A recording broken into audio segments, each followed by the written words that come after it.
5 चुड़ैल बहुओं का ब्राइडल लहंगा। रात के समय बूढ़ी हिमानी एक बड़े से कमरे में अकेली बेड पर सोई हुई थी। तभी उसके कमरे में 5 भयानक चुड़ैलें प्रकट होती हैं। ये देखो, हमारी दुश्मन कैसे मजे से सो रही है। तो चलो इसकी नींद को उजाड़ते हैं।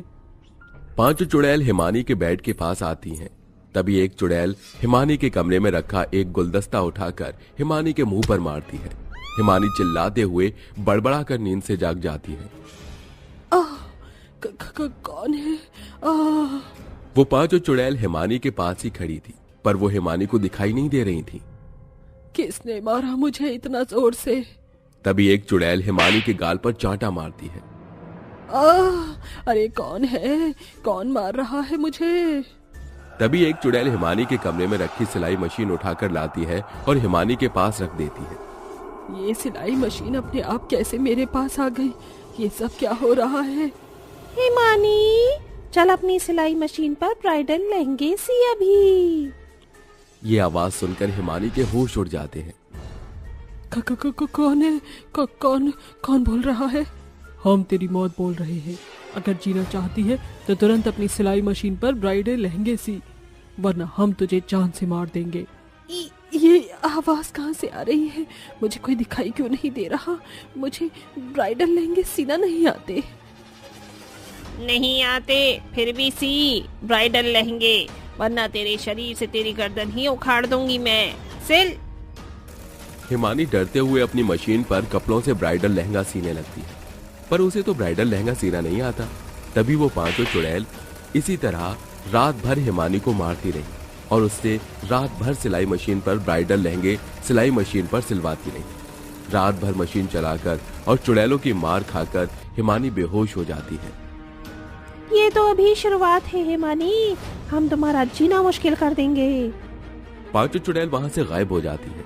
आखिर ये चुड़ैलें हैं कौन और ये हिमानी को मारकर उसे ब्राइडल लहंगे क्यों सीने का कह रही हैं? ये सारी बात जानने के लिए हम चलते हैं इस कहानी की शुरुआत में। मदनपुर गांव में बूढ़ी हिमानी अपने बड़े से घर में रहती है। उसके 5 बेटे रमेश, सुरेश, महेश, अजीत, राहुल ये शहर की कंपनी में नौकरी करते हैं, जो वहीं रहते हैं। एक दिन सवेरे हिमानी अपने घर में पड़ोस की औरतों से बातें कर रही थी।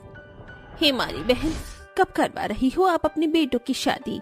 मुझे ना अपने बेटों के लिए अमीर परिवार की लड़कियों की तलाश है, जो साथ में भर भर कर दहेज भी लाए और लाखों रुपए के ब्राइडल लहंगे भी लाए। ऐसी लड़कियां मिलेंगी तभी मैं अपने बेटों की शादी करवाऊंगी। चलो अच्छा है हिमानी बहन, ये मेरा ड्रेस लीजिए, कल तक दे देना मुझे सी कर। हिमानी अपने घर में अपनी सिलाई मशीन पर लोगों के कपड़े सिलाई काम करती है। तभी वो मशीन पर सिलाई करने बैठ जाती है। मैं शामू भाई को आज ही लड़कियां देखने को कहती हूँ। हिमानी बहुत लालची थी। वो चाहती थी कि उसके बेटे रमेश, सुरेश, महेश, अजीत, राहुल की शादी 5 अमीर लड़कियों से हो। अगले दिन सवेरे हिमानी के 5 बेटे 5 लड़कियों के साथ अपने गांव अपने घर आते हैं। उन 5 लड़कियों ने दुल्हन के सादे ड्रेस पहने हुए थे। रमेश, सुरेश, ये 5 लड़कियां कौन है? उन 5 का नाम रिया, दिया, कोमल, पायल, अनीता था। ये 5 सगी बहनें थी, जो शहर में अपने गरीब माता पिता के साथ एक छोटे से घर में रहती हैं। रमेश और उसके 5 भाई इन 5 बहनों से प्यार करते हैं। माँ, ये रिया और उसकी 4 बहनें हैं। हम 5 भाइयों ने इन 5 बहनों से शादी कर ली है। हम इन 5 बहनों से बहुत प्यार करते हैं। ये सुनकर हिमानी के होश उड़ जाते हैं। क्या तुम 5 ने मुझे बिना बताए ही शादी कर ली? माँ, इनके माता पिता बहुत गरीब हैं। वो इनकी शादी किसी शराबी जुआरी आदमी से करवा रहे थे, इसीलिए हमने इन 5 बहनों से शादी कर ली। अच्छा, वैसे क्या दिया इनके माता पिता ने इन्हें दहेज में? माँ जी, हमारे माता पिता बहुत गरीब हैं, वो हमें कुछ ना दे सके। माँ, ये 5 बहुत अच्छी हैं। अपने बेटों की खातिर हिमानी उन गरीब लड़कियों को स्वीकार कर लेती है। 2 दिन बाद हिमानी के 5 बेटे शहर चले जाते हैं। तभी हिमानी अपनी 5 बहुओं से कहती है, बहुओं, मेरी एक ख्वाहिश थी कि मेरी 5 बहुएं बहुत ही अमीर परिवार की होंगी, जो साथ में कई सारा दहेज और शादी में कीमती ब्राइडल लहंगे पहन कर आएंगी। पर तुम 5 तो फटीचर्स 100 रुपए वाले साधारण दुल्हन के ड्रेस में यहाँ चली आई थी। अब तुम 5 इसी समय अपने मायके जाओ और अपने माता पिता से पैसे लेकर 5 महंगे ब्राइडल लहंगे लेकर आओ, ताकि जब मैं तुम्हारी मुंह दिखाई की रस्म करूं तो आसपास की सभी महिलाएं तुम्हारे ब्राइडल लहंगे देखकर कहें कि हिमानी जो कहती है वो करके दिखाती है। माँ जी, हमारे माता पिता बहुत गरीब हैं, वो नहीं ला पाएंगे इतने महंगे ब्राइडल लहंगे। वो सब मैं नहीं जानती, चाहे भीख मांगो, चोरी करो या डाका डालो, पर मुझे तुम 5 से ब्राइडल लहंगे चाहिए, वरना इस घर में कदम मत रखना। हिमानी अपनी बहुओं को घर से बाहर निकाल देती है। 5 बाहर सड़क पर आती है। दीदी, आप क्या करें? हमारे माता पिता तो कितने गरीब हैं, उन्हें तो एक समय का खाना भी बड़ी ही मुश्किल से नसीब होता है। तभी 5 बहनें एक ऑटो में बैठकर अपने मायके शहर जाने लगती हैं। तभी उस ऑटो के साथ भयानक सड़क दुर्घटना हो जाती है, जिसमें रिया, दिया, कोमल, पायल और अनीता, इन 5 बहनों की मौत हो जाती है। ये देखकर रमेश और उसके भाई खूब रोने लगते हैं और हिमानी बड़ी खुश होने लगती है। अब मरने के बाद रिया और उसकी बहनें चुड़ैलें बन चुकी थी। एक रात हिमानी अपने कमरे में थी, तभी ये 5 चुड़ैल बहनें हिमानी के कमरे में आती हैं। हिमानी को वो चुड़ैलें दिखाई नहीं देती। अच्छा ही हुआ कि मेरी वो 5 गरीब मनहूस बहुएं मर गई। अब मैं अपने बेटों की शादी किसी अमीर परिवार की बेटियों से करवाऊंगी और फिर मेरी वो अमीर बहुएं महंगे ब्राइडल लहंगे शादी में पहन कर आएंगी। ये देखो, इस बुढ़िया के मन से अब भी ब्राइडल लहंगे की चाहत नहीं गई। इसकी वजह से हमारा जीवन खत्म हुआ है ना, अब हम इसका जीवन इससे छीनेंगे। अगले दिन हिमानी के बेटे शहर चले जाते हैं और ये 5 चुड़ैल हिमानी के पास आकर उसे परेशान करती हैं, उसे सताती हैं। वो चुड़ैलें हिमानी को रात भर सोने नहीं देती और उसे अपनी सिलाई मशीन पर ब्राइडल लहंगे सीने लगाती हैं। करीब 4 से 5 दिनों तक ऐसे ही चलता रहा। हिमानी समझ रही थी कि उसके घर में कोई शैतानी साया आ चुका है जो उसे रोज रोज परेशान कर रहा है। तभी एक दिन हिमानी अपने बेटों को फोन करके शहर से अपने गांव बुलाती है और उन्हें अपने साथ बीत रही घटनाओं के बारे में बताती है। माँ, भूत प्रेत कुछ नहीं होते, ये सब आपका वहम है। बेटा, मुझे इस घर में शैतानी साए मंडराते दिखाई दे रहे हैं, डरावनी आवाजें आ रही हैं मुझे। या तो अब तुम मेरे पास यही रहो या फिर तुम 5 दूसरी शादी कर लो। अगले दिन शामू हिमानी और उसके परिवार वालों को उसी गांव के गरीब पीयूष के घर ले जाते हैं, जहां पीयूष की 5 बेटियां थीं, करिश्मा, कशिश, जानवी, अंजलि, खुशी। तभी दोनों परिवार में बातचीत होती है। पीयूष भाई, हमारे खानदान में बहू शादी वाले दिन ब्राइडल लहंगा पहनती है, तो आप अपनी बेटियों को ब्राइडल लहंगे में विदा करना और साथ में कई सारे गहने भी देना। बहन, मैं तो बहुत गरीब हूँ, मैं कैसे कर पाऊंगा ये सब। अब अपनी बेटियों के लिए इतना तो कर ही सकते हैं ना आप। तभी हिमानी और उसके बेटे वहाँ से चले जाते हैं। ये सुनकर पीयूष और उसकी बेटियां परेशान हो जाती हैं। ये देखकर वो 5 चुड़ैल भी उदास हो जाती हैं। रस्सी जल गई पर बल नहीं जला, माँ जी की लालच अभी तक नहीं गया। फिर क्या था, 2 ही दिन बाद हिमानी के बेटों की शादी पीयूष की बेटियों से हो जाती है। अब पीयूष की बेटियां भी साधारण दुल्हन की ड्रेस में थी। तभी हिमानी की पड़ोसन कविता हिमानी से कहती है, क्या हिमानी बहन, आपने तो कहा था कि आपकी बहुएं ब्राइडल लहंगे में होंगी, पर ये तो साधारण सस्ते दुल्हन के ड्रेस में है।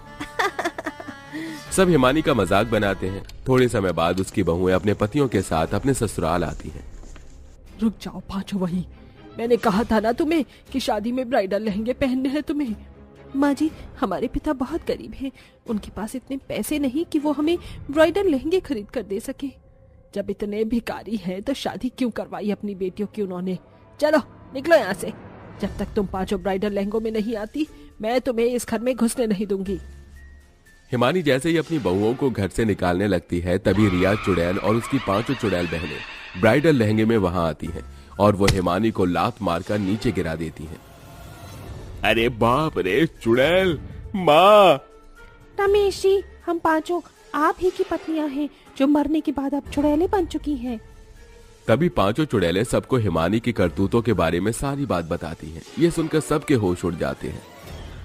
इस हिमानी ने ब्राइडल लहंगे की वजह से हमें मौत के मुंह तक पहुंचा दिया था और अब ये फिर से रिया और उसकी बहनों के साथ वही इतिहास दोहराने जा रही है। हिमानी, अब हम तुझे जिंदा नहीं छोड़ेंगे। रिया दिया, ऐसा मत करो। हम जानते हैं माँ ने तुम्हारे साथ जो किया है वो बहुत गलत है, पर ये हमारी माँ है। हमारी खातिर हमारी माँ को बख्श दो। तुम चाहे तो हमें जान से मार दो। ये सुनकर हिमानी की आंखों में आंसू आ जाते हैं।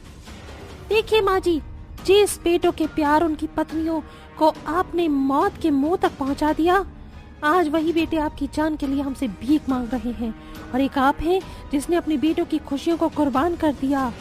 ये सुनकर हिमानी रोने लगती है। मुझे माफ कर दो बच्चों, मुझसे गलती हो गई। मैं लालच में अंधी हो चुकी थी। बहुओं, मुझे अपनी गलती का एहसास हो चुका है। मैं वचन देती हूँ कि मैं आगे से ऐसा कभी नहीं करूँगी। माँ जी, कभी किसी गरीब की मजबूरी का फायदा नहीं उठाना चाहिए। भगवान ने आपको सब कुछ दिया है, इसीलिए आपको एहसास नहीं है कि गरीबी किसी कहते हैं। तभी पांचों चुड़ैल अपना अपना ब्राइडल लहंगा करिश्मा और उसकी बहनों को दे देते हैं। करिश्मा, कशिश, ये लो अपने ब्राइडल लहंगे। अब माँ जी तुम्हें इस घर से कभी नहीं निकालेंगी। माँ जी, आपको दौलत चाहिए ना? हम आपको इतनी दौलत देंगे कि आपकी 7 पुश्तें उस दौलत से अपना पेट भरती रहेंगी।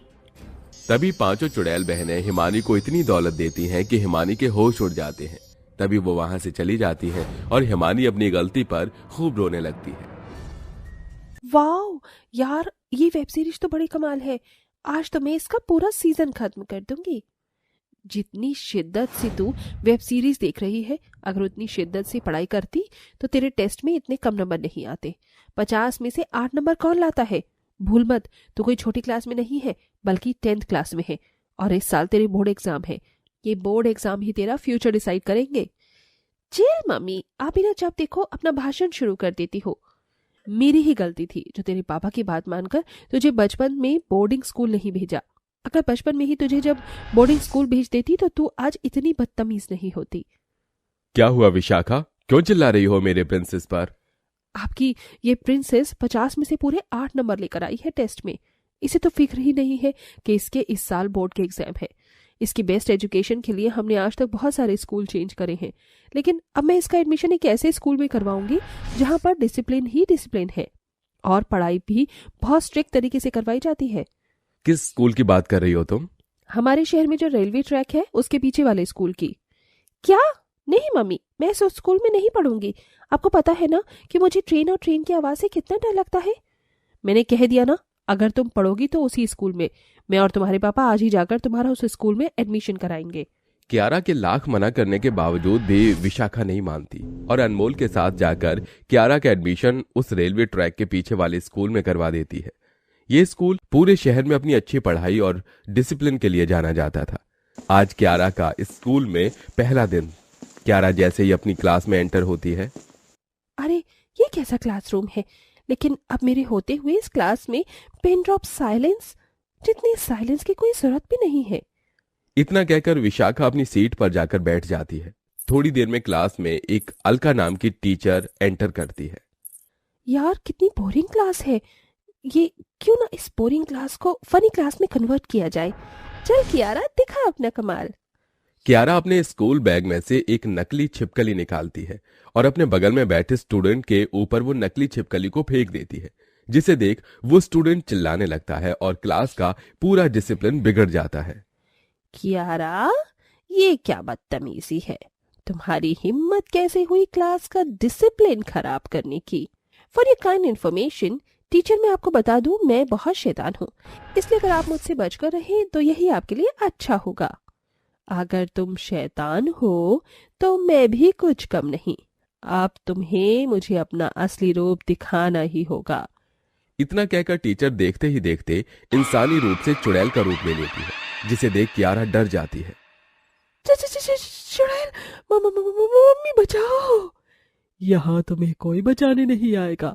मुझे अपनी क्लास के हर एक स्टूडेंट के एग्जाम में अच्छे नंबर चाहिए। अगर किसी भी स्टूडेंट के खराब नंबर आए तो जो बगल में ट्रेन की ट्रैक है ना, उसी पर लेटा दूंगी। हर आधे घंटे में उस ट्रैक से ट्रेन गुजरती है।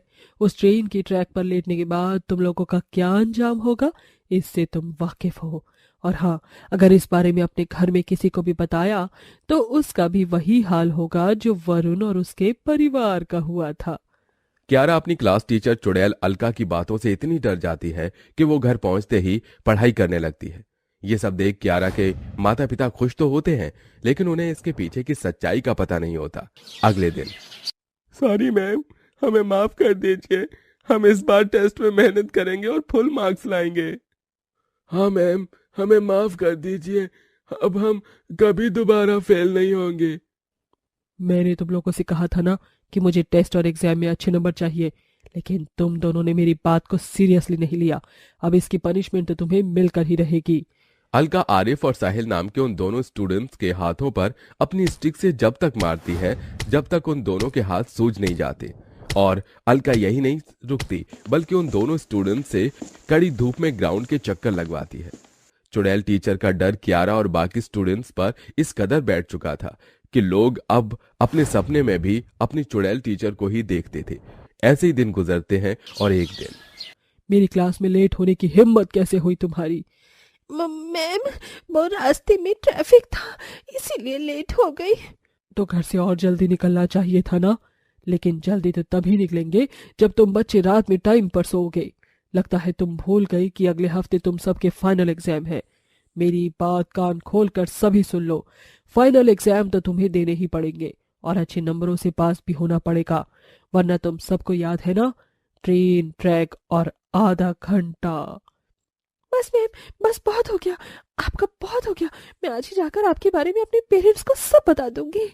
लगता है तुम्हें अपनी जान की फिक्र नहीं है। इस बारे में अपने परिवार वालों को कुछ भी बताया ना तो मैं तुम्हारे और तुम्हारे पूरे परिवार को जान से मार दूंगी। अपनी चुड़ैल टीचर की बात सुन कियारा काफी डर जाती है, लेकिन कियारा अब इन सब चीजों को और बर्दाश्त नहीं कर सकती थी, इसलिए वो इन सब के बारे में अपने माता पिता को बता देती है। बस कियारा, बस, झूठ बोलने की भी एक हद होती है। तुम्हें क्या लगता है तुम मुझसे कुछ भी बोलोगी और मैं तुम्हारी बात मान जाऊंगी? कम से कम झूठ तो ऐसा बोलो कि सामने वाले को यकीन हो। लेकिन माँ, मैं झूठ नहीं कह रही हूँ, हमारे टीचर सच में चुड़ैल है, आप मेरी बात का यकीन करो। कियारा की सभी पुरानी हरकतों को देखते हुए विशाखा कियारा पर भरोसा नहीं करती और वहां से चली जाती है। लेकिन अनमोल, मुझे कुछ ठीक नहीं लग रहा है। जब से कियारा उस स्कूल में गई है तब से स्कूल से आते ही पूरा दिन पढ़ती रहती है। कुछ तो गड़बड़ है। अनमोल के मन में काफी सारे सवाल होते हैं, जिसके चलते वो कियारा के स्कूल में जाता है और इन सभी चीजों के बारे में प्रिंसिपल से बात करता है। आपकी बात सुनकर मुझे वरुण नाम का स्टूडेंट याद आ गया। 2 साल पहले उस स्टूडेंट ने भी सेम यही कंप्लीट की थी, लेकिन उसके बाद वो स्टूडेंट और उसकी फैमिली अचानक गायब हो गई। सर, मुझे तो कुछ गड़बड़ लग रही है। हमें एक बार क्लासरूम चलकर देखना चाहिए कि वहां होता क्या है। अनमोल और प्रिंसिपल क्लासरूम के पास जाते हैं और विंडो से देखते हैं कि अलका अपने चुड़ैलों में बच्चों के एग्जाम ले रही है। जल्दी जल्दी एग्जाम करो और कोई चीटिंग नहीं करना, वरना याद है ना क्या हश्र होगा तुम्हारा। मुझे सभी स्टूडेंट्स के एग्जाम में अच्छे नंबर चाहिए। हे भगवान, ये टीचर तो सच में चुड़ैल निकली। इस चुड़ैल से तो सभी बच्चों को खतरा है। अब हम क्या करेंगे? इस चुड़ैल का खात्मा तो अब बस तांत्रिक बाबा ही कर सकते हैं। मैं एक तांत्रिक बाबा को जानता हूं, वही इसे अब खत्म कर सकते हैं। अनमोल जल्दी से तांत्रिक बाबा को स्कूल लेकर आता है, जिसके बाद तांत्रिक बाबा उस चुड़ैल के पास जाते हैं। ए तांत्रिक, तेरी इतनी हिम्मत कि तू मेरी परमिशन के बिना मेरी क्लासरूम में आ गया। मुझे तेरे कहर से इन बच्चों को बचाने तो आना ही था। तेरी भलाई इसमें ही है कि तू अपने आप को मेरे हवाले कर दे और इस बोतल में कैद हो जा, वरना तेरा अंजाम अच्छा नहीं होगा। लेकिन मैंने बच्चों पर क्या कहर किया है?